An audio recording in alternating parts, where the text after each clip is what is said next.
Lungflower by Martinez. He was alone, but it hadn't always been that way. He'd almost had a wife once. Victor lived in the last house on a dead-end street.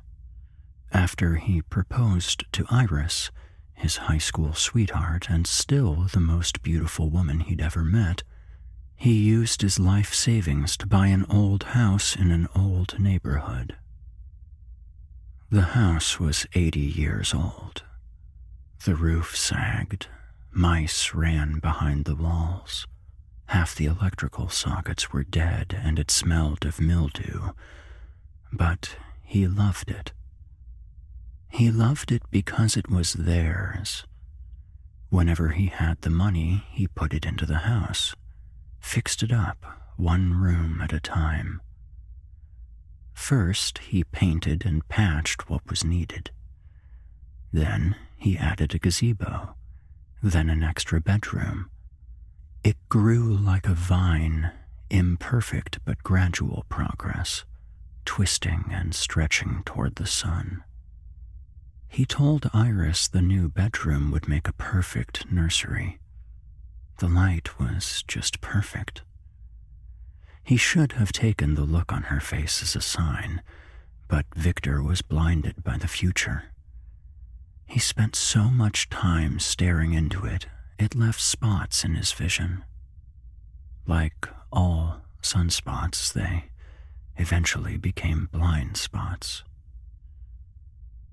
"You're distant," she told him one day. "I'm right here," he said, looking through a catalog.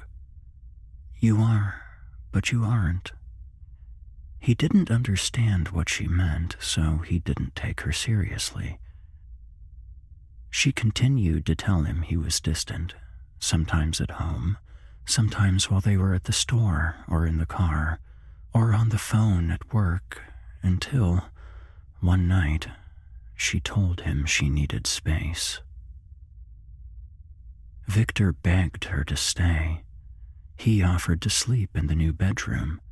He'd give her all the space she wanted, time to figure things out. She packed her bags and left the next morning. As he watched her pull away, out of the driveway he hadn't had the money to fix yet, he was struck with a sudden coughing fit. He'd never coughed like this before. It felt as if his lungs were filled up with thistles. The cough worsened over the coming days. People at the office were annoyed by it, the constant sound, but he couldn't do anything about it. Medicine didn't work. Tea didn't work. Honey didn't work.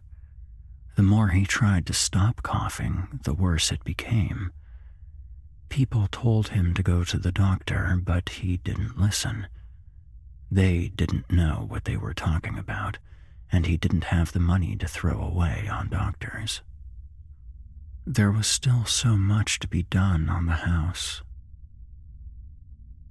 The days went on. Life moved at a crawl. Work, home, work, home. Asleep, awake, asleep, awake. Always tired, always coughing. One morning, 3 months after Iris had left, 3 months though it felt like 10 years, he woke up at the usual time for work and realized he couldn't do this any longer. There was simply no point in showering, no point getting dressed, no point driving to work and sitting behind a desk and looking at all those people as they looked back at him either in pity or resentment, annoyed at his coughing. There was no point in any of it anymore. It had taken him 3 months to see it, but now that he did, it was so clear. There was nothing left. It took everything Victor had in him to get out of the big, empty bed, shuffle down the long, empty hallway, and into the cold, empty bathroom. He coughed the entire way, the wet sound echoing off old walls, walls newly painted to cover up the stains and the mold spots, the carpet under his feet hiding the worn-down flooring. Victor looked at himself in the mirror above the leaky sink. The sad, tired man looked back at him, but Victor didn't see this. All he saw was a cloudy mirror with dark spots on its surface, the edges going silver black. A faint glimmer caught Victor's eye, something shiny on the windowsill. It was a razor blade. He'd left it there after using it to remove some old masking tape from the window. The tape had baked onto the glass over the years. Why it was there in the first place, he didn't know. Victor picked up the blade. He turned it over, admiring the way the morning light danced on its edge. It was the nicest thing in the whole bathroom, the newest and the cleanest, the brightest thing he'd seen in months. He looked at the razor, looked at his wrist, the vein pumping tired blood through his tired body. He laid the blade against his skin. "I'm sorry," he said to Iris and to the house. They were all he'd be leaving behind. A coughing fit struck him just then, the worst yet. He coughed so hard he couldn't breathe. Blue-green stars glittered in his vision. Fingertips went numb. The razor fell from his hand and clattered under the sink. He doubled over, knees shaking, and coughed into his open hands like his soul was leaving him. On one final cough that felt like it came from the very center of him, something came up. It was wet and heavy, and it slapped hard into his hand. The coughing had stopped. He could breathe again. The stars in his eyes died and faded away, but his hand was warm. He opened it to see what was inside. Victor had never seen a tumor before. It looked about what he expected it to look like. Pink and gray flesh gone wrong, soft folds of abnormal growth. He should have been horrified. He should have been running to a hospital, scared for his life and begging to hear options. But he felt nothing other than a vague sense of curiosity at the ball of flesh in the center of his palm. He looked closer, fascinated to see what his body had been busy doing while he'd been doing so little. As Victor watched, two of its folds parted, movement too deliberate to be the simple settling of wet flesh. And then, as he continued to watch the thing in his hand, a small cry came from it.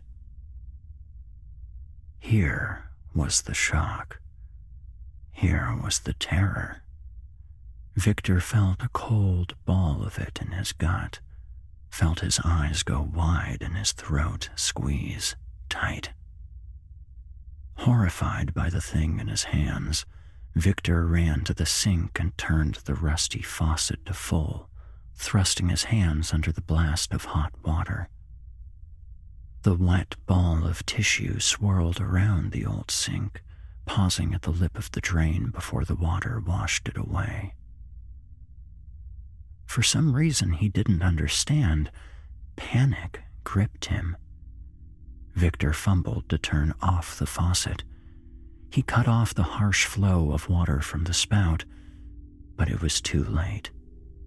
The ball of flesh tumbled down the drain, sucking down and out of sight. Victor was horrified by what he'd done.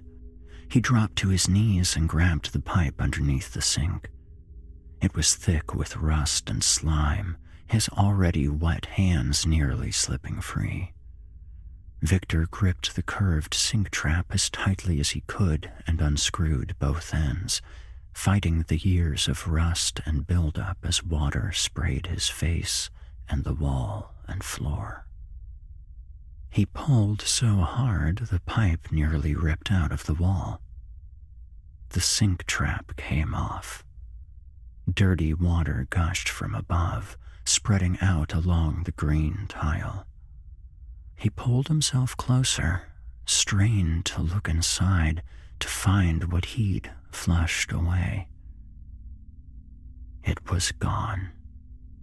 Gone like it had never been there, but it had been. He'd seen it, held it. Victor banged the curved sink trap against the floor, cracking a tile down the center. He didn't care. He banged and banged again. He was angry and tired. Tired of losing things, of having things taken from him. Something slipped out the other end of the trap. Waterlogged and soft, it flopped out onto the tile floor amid the sluice of dirty drain water. Still. No movement. No cries. Victor threw the sink trap aside and crawled to it. He scooped it up carefully, holding it in his hands. It was cold, slimy to the touch. He waited for it to make a noise, to cry out as it had before. It was dead flesh, nothing more, if it had ever been anything else to begin with. "I'm sorry," he said to it. It was a day for saying sorry. And then, right there in his hands, it cried. After he'd dried it carefully with a towel, Victor emerged from the bathroom with a ball of flesh cradled in his palms. He watched it breathe in his hands, so tiny and alive. Then he dug under the bed and found a shoebox Iris had left behind. He dumped out the shoes on the floor, found a heating blanket, and laid it inside. He let the blanket get nice and warm before he laid the tiny ball in its new, heated bed. The moment Victor let go, it began to cry again. This time, it was louder, more urgent. A primal sound coming from a tiny mouth. The sound of it tugged at Victor's heart in a way he'd never felt before. He wanted only to protect this thing. It didn't matter what it was or where it had come from. Its life was in his hands. He was about to apologize when he realized it wouldn't help. No apologies would heal this. "Please," he said. "Please stop crying." But it only cried louder. He tried giving it food. He tried giving it milk. He thought about getting in his car and driving to the store for formula, but he didn't want to leave it alone, and he couldn't bring it with him either. No one would understand. "I don't know what you want," he said, nearly in tears himself. Was it in pain? Would he have to help the pain stop? He reached into the box, trying to tuck the blanket in better, figuring it might still be cold. As he folded the blanket over, Victor's finger accidentally brushed against the thing's side. The moment it did, the crying stopped. Only when he kept contact with it did it stop crying. It wouldn't take food. It wouldn't drink water. The only thing it asked for, the only thing it needed, was him. Victor called out sick from work. He told them he was seeing someone about his cough. The next day, everyone at work was being nicer to Victor than they had in a long time. They told him how happy they were he'd gone to see a doctor. "You're already sounding better," they said, and he agreed.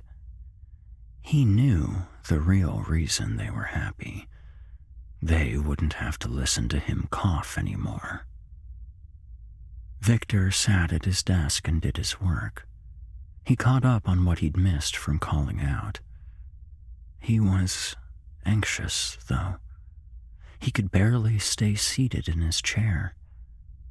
Co-workers passed by his desk, pausing to tell him he was looking much better. The way his shirt was fitting him, he even looked like he was losing weight. He smiled and thanked them, letting them move on and get back to work. Finally, after about an hour, around the time he usually did, he left his desk and headed to the bathroom. The bathrooms were private, one person at a time. Still acting casually, Victor stepped inside the men's room and locked the door behind him. He took a great big breath, held it, then let it out. He really was doing much better. A few days earlier, taking in a breath like that would have ended quite differently. Victor undid the buttons on his shirt and hung it carefully over the paper towel dispenser. Then he pulled his undershirt over his head and hung that up too. The square of gauze had held perfectly, secured firmly to the center of his chest with medical tape. He undid the top strip slowly, even though it hurt to go slow. He felt each hair ripping from his chest. He grimaced, but he didn't make a sound. No one could know what he was doing. He knew the bandage had felt snug, tight beneath his shirt as he sat at his desk, but now he could see why. The ball of flesh was already bigger. It wasn't his imagination. It had nearly doubled in size since the beginning. It was starting to become defined as well. Vague arms and legs forming from its shapelessness. Above the fold it cried from, two small folds had appeared in the flesh. "Look at you," he whispered, huddled over the sink. The two new folds above its mouth parted. It looked up at him with beautiful black eyes, tiny white pupils at the centers. "Well, now you need a name," Victor said. He decided to call him Lungflower. Lungflower liked his name.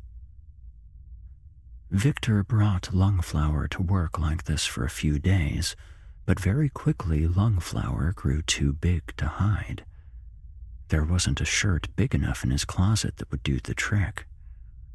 Lungflower could go a few minutes away from Victor's touch without screaming like it hurt him, but it wasn't enough, and Victor didn't feel right leaving him alone.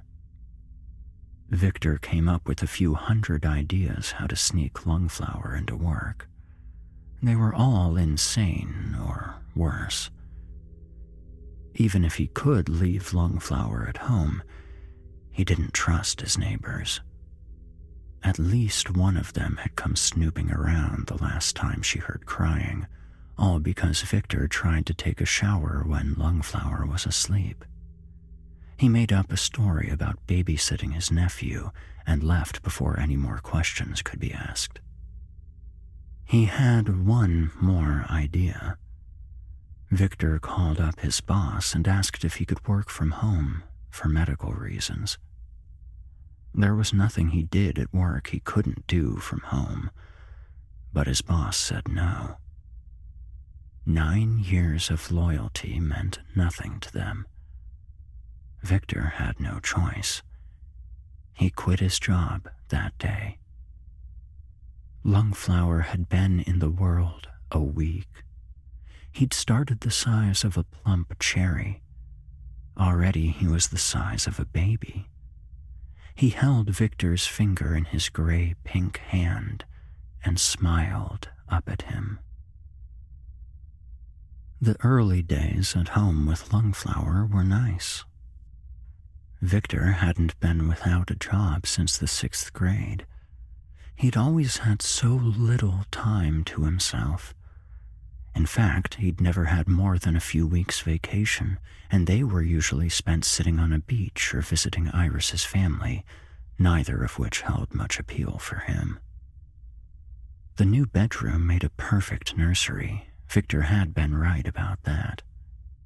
He bought as much soundproofing material as he could get his hands on and lined the walls. Lungflower didn't eat, though he sometimes looked hungry. He didn't drink, though he sometimes looked thirsty. Another week passed, and the Lungflower grew more and more.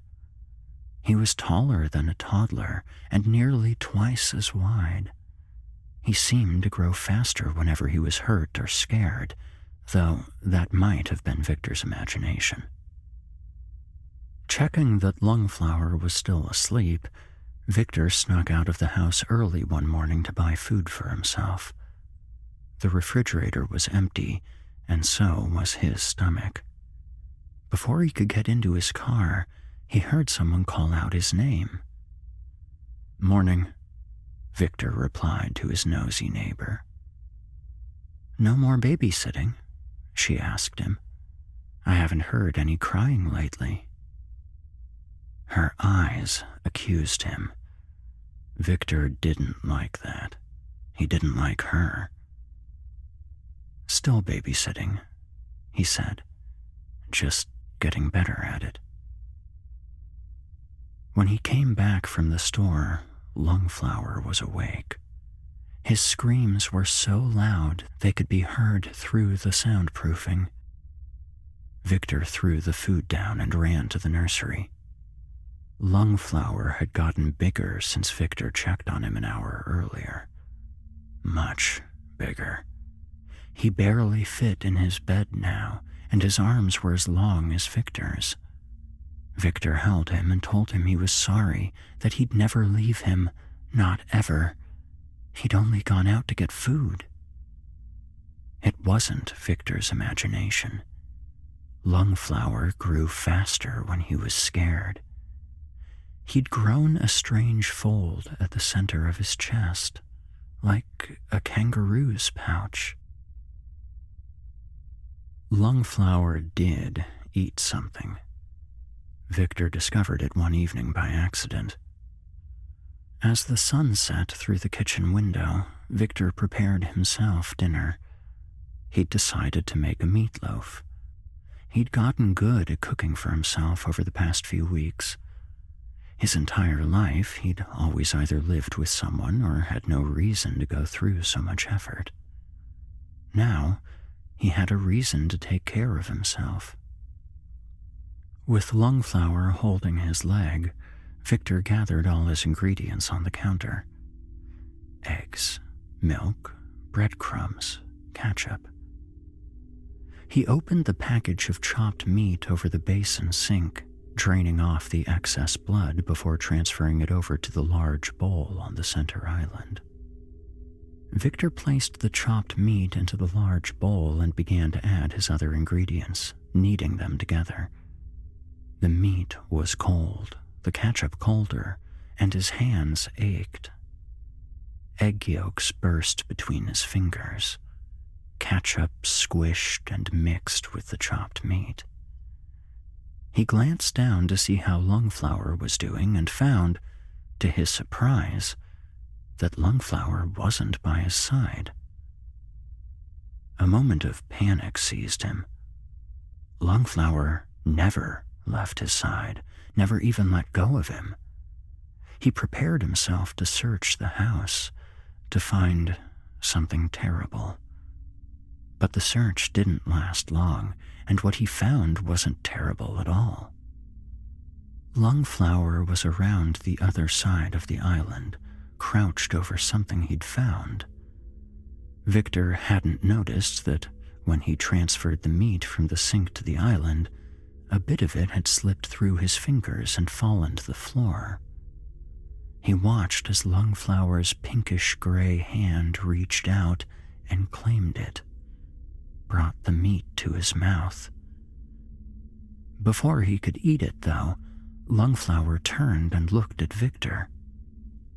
"It's okay," Victor said, smiling. Lungflower ate raw meat.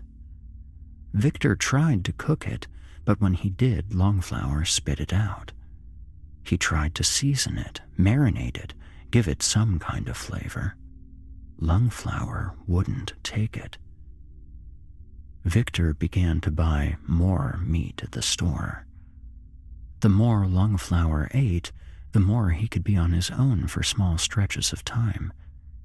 It gave him strength and courage, and Victor wanted both for him. When he thought about it, Victor realized he hadn't seen or heard a mouse in weeks. Lungflower grew bigger than Victor. He grew bigger every day. He didn't speak, never tried to, but there was an intelligence behind his eyes that couldn't be ignored. And pain. Soon, Lungflower barely fit under the doorways. Then he was hitting his head on the ceiling. Victor bought more and more meat at the store. Whenever people started looking at him oddly, he just went to a different store. One night, well after he'd said goodnight to Lungflower in the living room, the only room Lungflower fit in anymore, and long after he drifted off to sleep, Victor woke up to the awful sound of Lungflower screaming. He jumped from his bed and ran to check on him, to see what was causing him to make that terrible sound. His socks slipped on the worn-down wooden floor. He nearly knocked down a vase.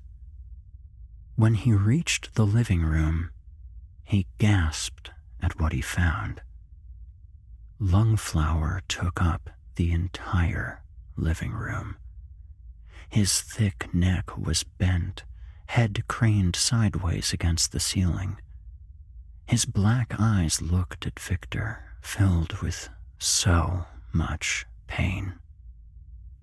His massive legs were twisted like vines just to fit.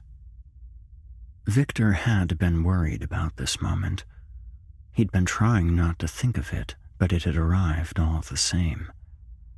Lungflower simply couldn't fit in the house anymore. Not long ago, Lungflower couldn't stand to be apart from Victor. He'd cry if they weren't in contact, flesh to flesh. Now, it was Victor who was holding on. But doing so wasn't helping Lungflower. It was hurting him. Stepping around the broken couch, Victor walked between Lungflower's tree-like legs. He went to Lungflower and laid his hand on his massive body, the hand that had wrapped around Victor's finger once. Now, each finger was as large as Victor's body. "It's okay if you have to go," Victor said. Lungflower's white pupils searched Victor. He cried out, the saddest sound Victor had ever heard. Lungflower sounded hungry. Hungry and scared. Listen to me. You're too big for this place. Too big and too strong. You don't belong here anymore. You've outgrown it. Lungflower cried again, but he seemed to understand. He began to spread his arms and legs first. The walls moaned and cracked like old bones. Plaster cracked and wallpaper tore. A split opened in the ceiling, a lightning bolt of splinters. Dust fell like snow. With enough room to breathe, Lungflower placed his gray-pink hands on the floor. His massive shoulders flexed and spread. It was better, but not enough. He looked once more at Victor. Victor nodded. He went out the front door, walking backward all the way to the front yard. He watched as the house buckled and shook. Windows shattered outward. Shingles rained down on dead grass. The roof opened like an egg hatching in the night. Like a flower in bloom, the house opened in front of Victor, the thing he had put all of his money into, all of his time and passion. Lungflower emerged from the remains of the crumbling house, born new into the night. Arms like redwoods stretched free. Black, wondrous eyes drank in the dark sky. It was a beautiful sight, the most beautiful Victor had ever seen. He heard a voice intruding on the moment. His nosy neighbor was standing in her open doorway, dressed in a robe. In her hand was a phone. On her lips was panic. She was talking to the police, telling them to hurry, that something terrible was happening, and that a man named Victor was to blame. "It's not terrible," Victor called out to her as Lungflower slipped free of his prison. "You stay away from me," she screamed back. "You and whatever that thing is. I mean it." Lungflower didn't like that. He didn't like people yelling at Victor. The folds of his face shifted a way Victor had never seen them before. He'd seen Lungflower happy. He'd seen him scared and hungry, confused and content, and even silly. Victor had never seen him angry.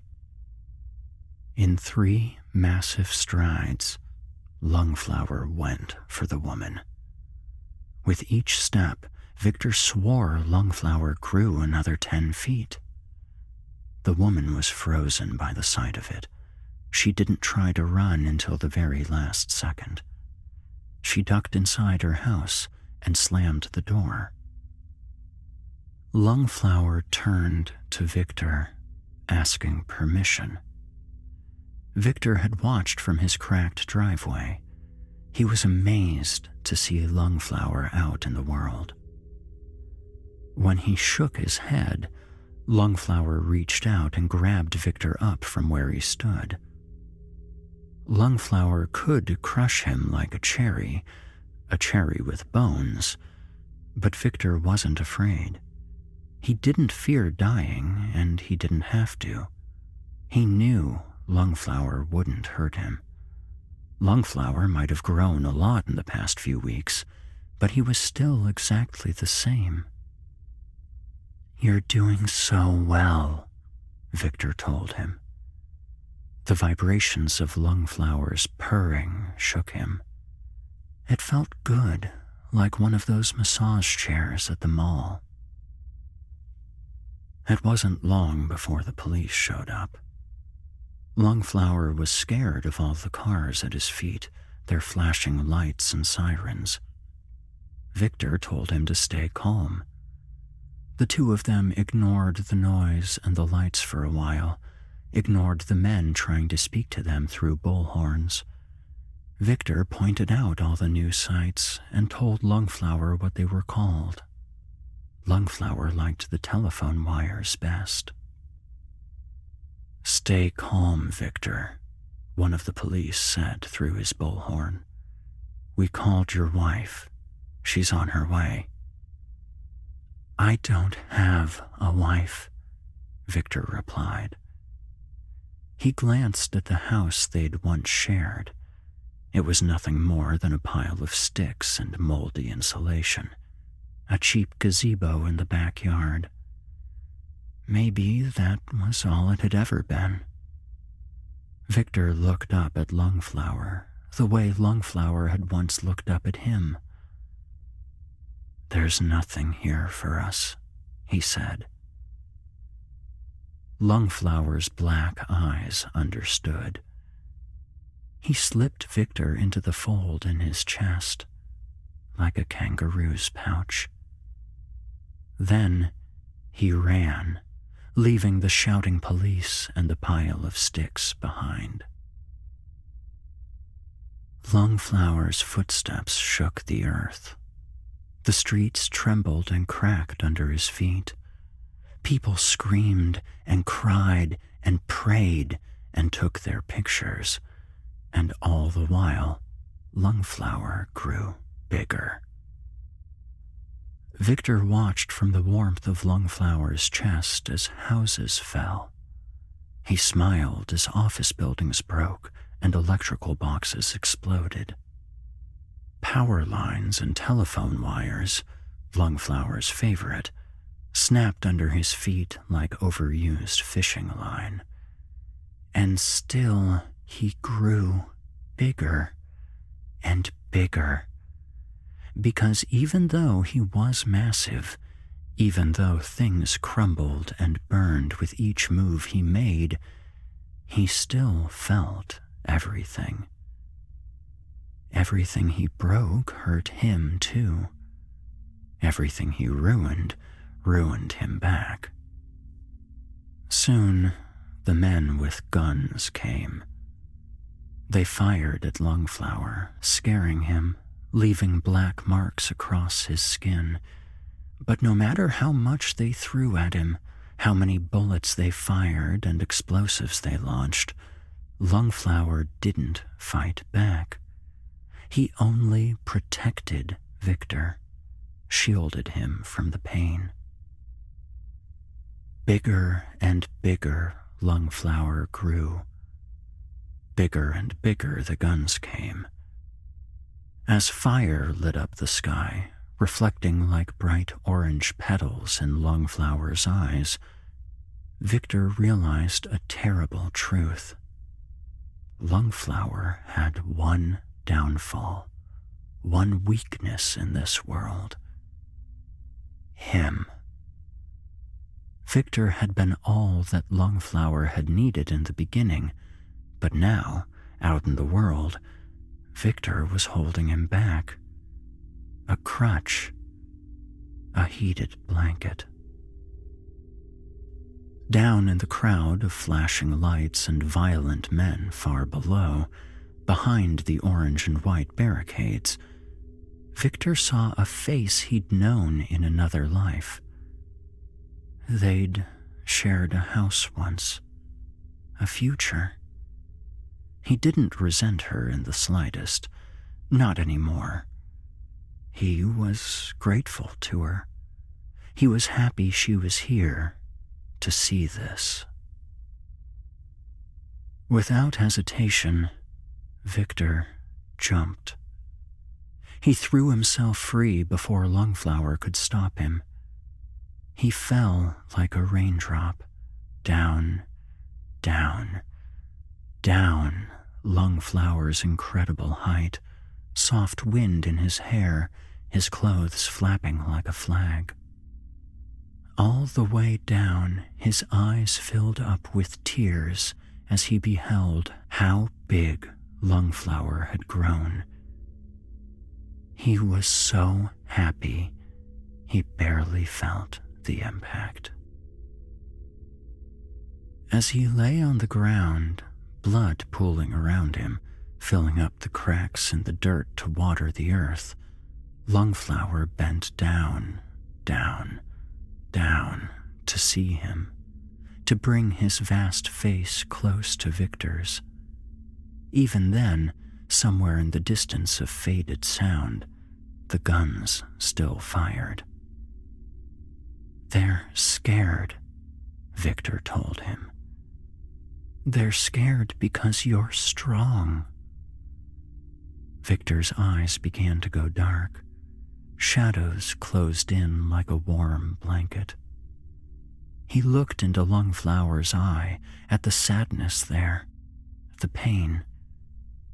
But even then he knew what else was behind it. "Are you hungry?" he asked. Lungflower simply nodded. Victor smiled up at him, the way Lungflower had once smiled up at Victor. "It's okay, son," he said. "It's okay." The word was all he needed. Lungflower rose. He turned to the people firing at him, turned to consume them all. His capacity to love was endless, but all those people would never know that. They would only know his other, unending side, his hunger. As Victor's eyes went black, he felt his chest swell with pride. Pride and something else. When Lungflower had grown in his lungs, back in what felt like a lifetime ago, Victor had developed a cough. A nagging, painful cough, like thistles deep down. But Victor understood it now. The coughing wasn't because he was sick. It was because he tried to keep it in, to deny what was happening, to hold back the beauty of the change. This time, he denied nothing, held back nothing. This time, he'd been ready for the beauty, ready for the transformation. The truth was, Victor had felt it for days. 1,000 seeds sprouting inside.